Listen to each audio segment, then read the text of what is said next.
You know the four Gospels are attributed to Matthew, Mark, Luke, and John, but many argue the Gospels were originally anonymous, and the names were only added later to give them more authority. But is this accurate?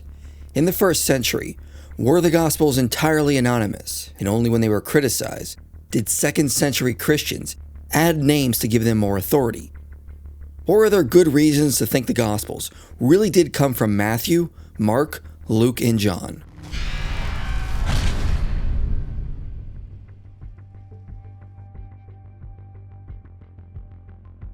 Christian tradition teaches that two of the Gospels were written by disciples of Jesus, Matthew and John.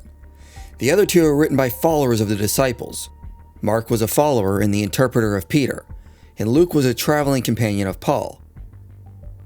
But according to the consensus of New Testament historians today, there is no reason to think the Gospels were written by the men they are attributed to.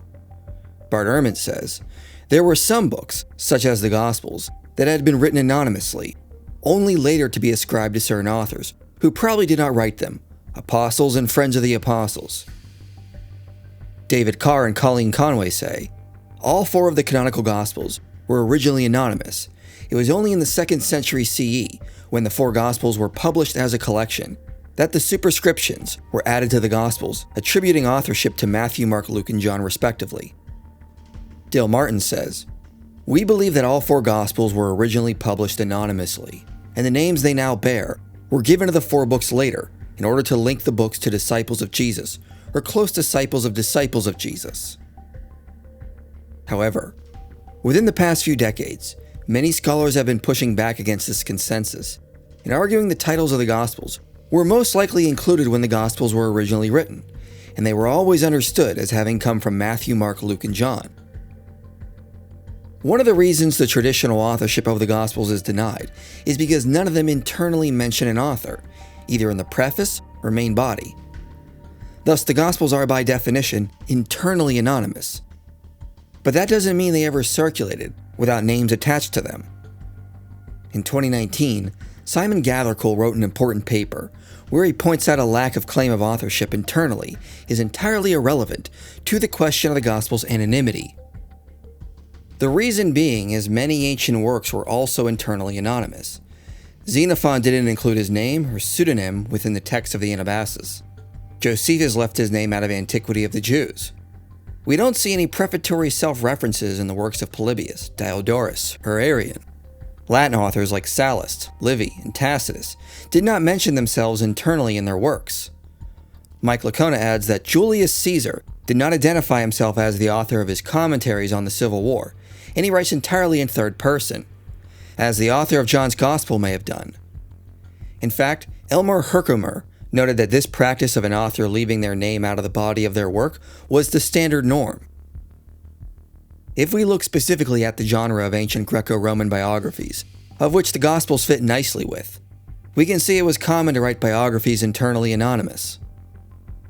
Gathercole notes Philo omitted his name from his biographical works on Abraham, Joseph, and Moses. Plutarch makes no mention of his name in Parallel Lives. Porphyry does not state he is the author of any of his surviving works. Neither does Philostratus, Nepos, or Tacitus when he wrote a biography of his father-in-law. Lucian does not mention he is the author of his works Alexander the False Prophet, the Toxaris, and the biography of Demonax.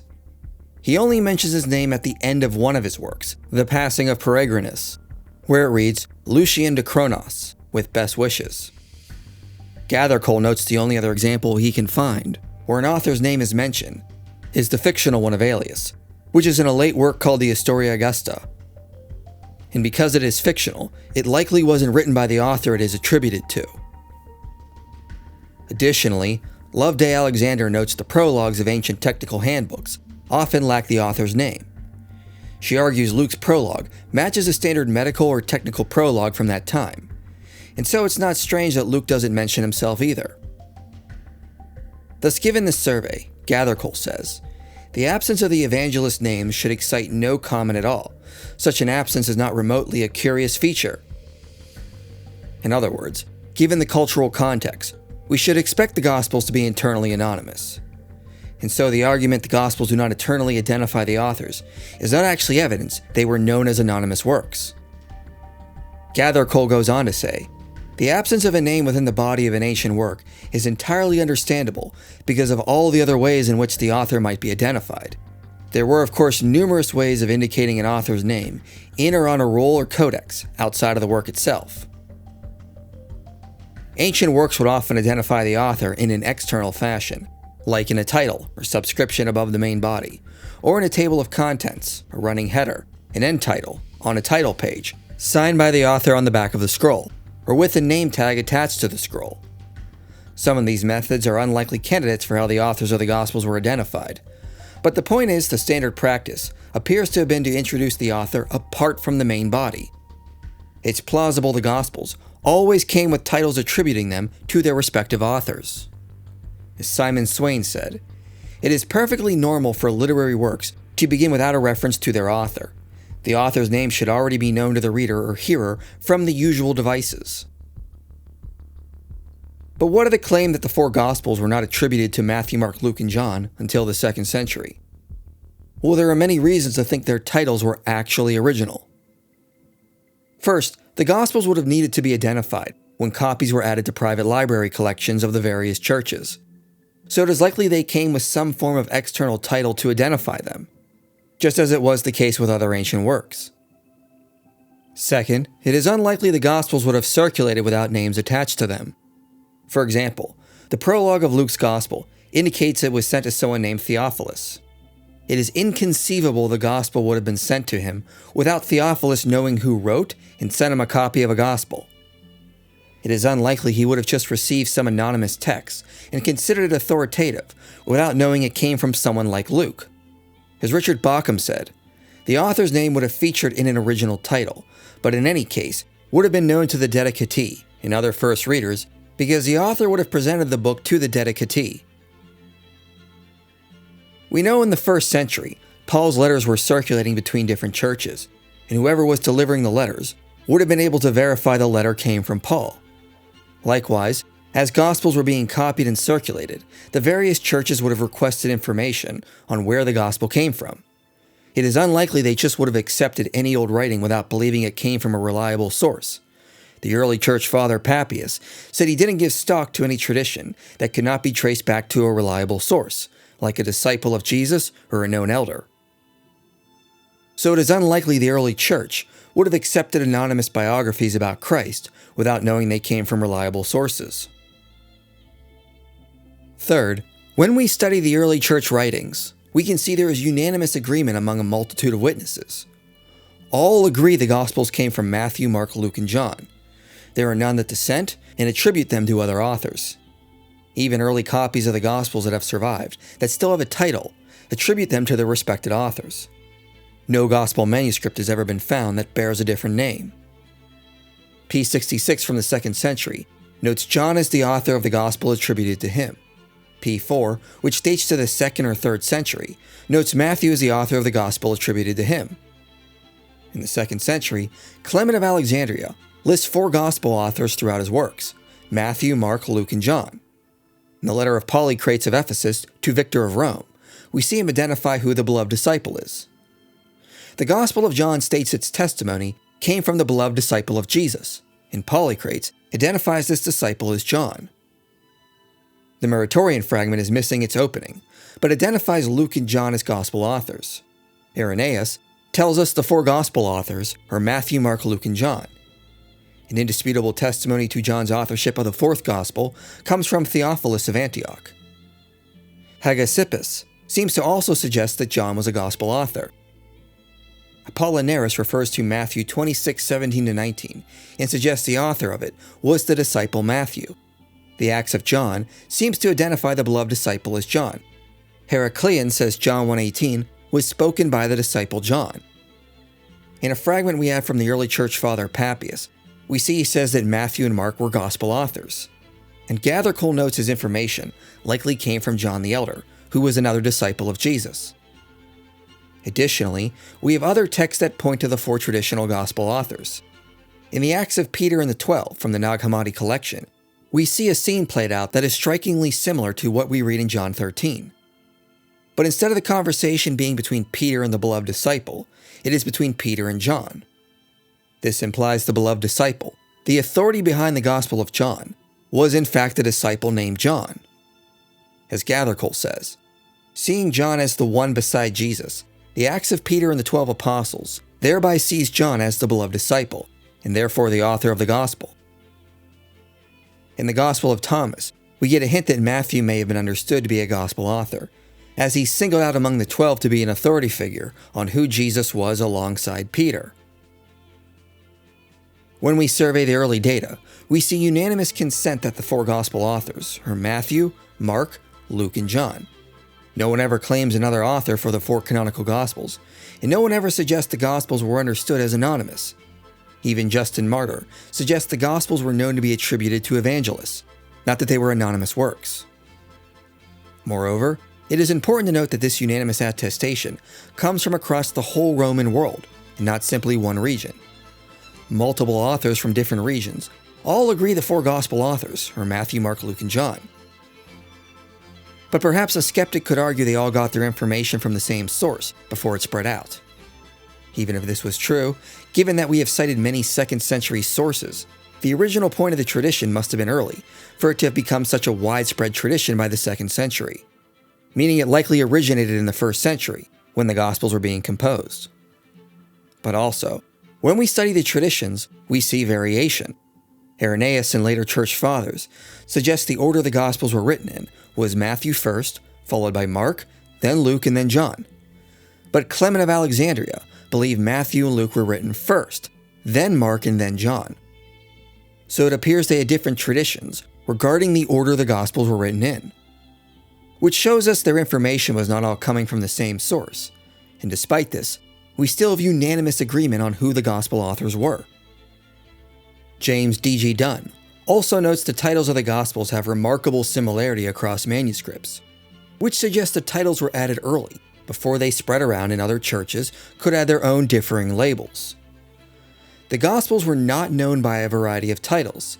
Such an outcome was likely if the titles depended on recipients rather than the author. Each recipient of an anonymous writing was likely to choose an identifying label most convenient to him. The fact, then, that the Gospels are almost universally known by the fuller title, the Gospel according to, or simply according to, strongly suggests that the title was given to each Gospel as soon as they began to be circulated, to be more widely known and used beyond their places of origin. As noted, the Gospels would need to be identified when copies were added to private library collections of various churches. If they were entirely anonymous, various churches would have found different ways to label them, which would have inadvertently created different traditions on who wrote them. But as Dunn notes, this is not what we see. We see the basic title, or the later abbreviated title. So it appears the titles of the Gospels that attributed them to their respective authors were most likely original, not added at later points. This makes sense with the external data that we discussed. But also we should note, it seems that the names attached to the Gospels would be unlikely picks of later forgers. Matthew is a Gospel that is for evangelizing the Jewish people, but it was attributed to a tax collector, which was a despised profession among the Jews. It is also unlikely that the Gospel was attributed to him on the basis of the references to him in verse 9:9 and 10:3, given how much of a minor role he plays throughout his Gospel. Mark and Luke were only followers of the disciples, not direct disciples of Jesus. It would make no sense to attribute Gospels to men who were never close with Jesus. Why not attribute the Gospel of Mark to Peter, which tradition says was Mark's main source? Why would you pick two people as Gospel authors who were not direct disciples of Jesus? Only the last Gospel is attributed to a close disciple of Jesus. Given this, there's no reason to think forgers from the 2nd century would pick Mark or Luke as Gospel authors, or a tax collector as the author of the Gospel for the Jewish people.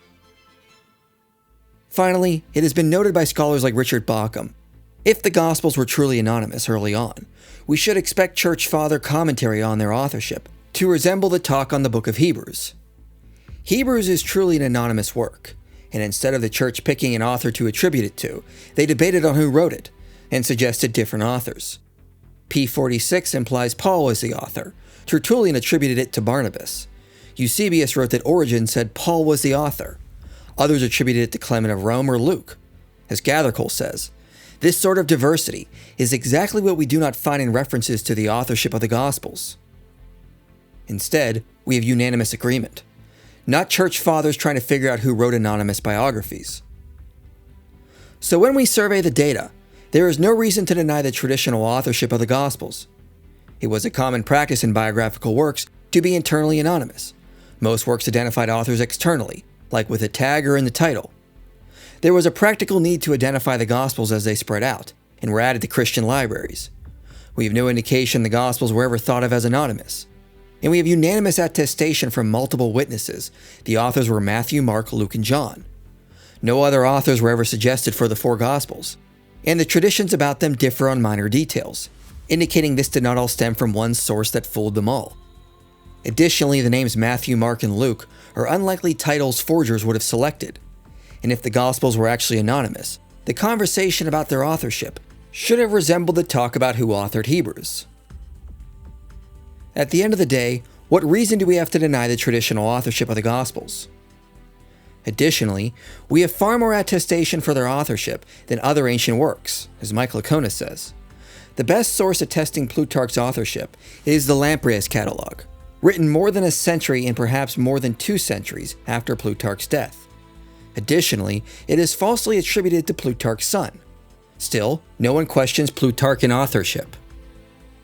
The first person to tell us the annals were written by Tacitus is St. Jerome, who was writing over 300 years after Tacitus.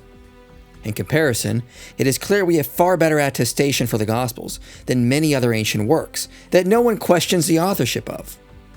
Why are the Gospels assumed to be anonymous when the evidence strongly favors they never were? To be honest, I have yet to see a sufficient argument to address this from those who wish to maintain the Gospels were originally anonymous. As Martin Hengel said, "Let those who deny the great age and therefore the basic originality of the Gospel superscriptions, in order to preserve their good critical conscience, give a better explanation of the completely unanimous and relatively early attestation of these titles, their origin and the names of the authors associated with them. Such an explanation has yet to be given, and it never will be."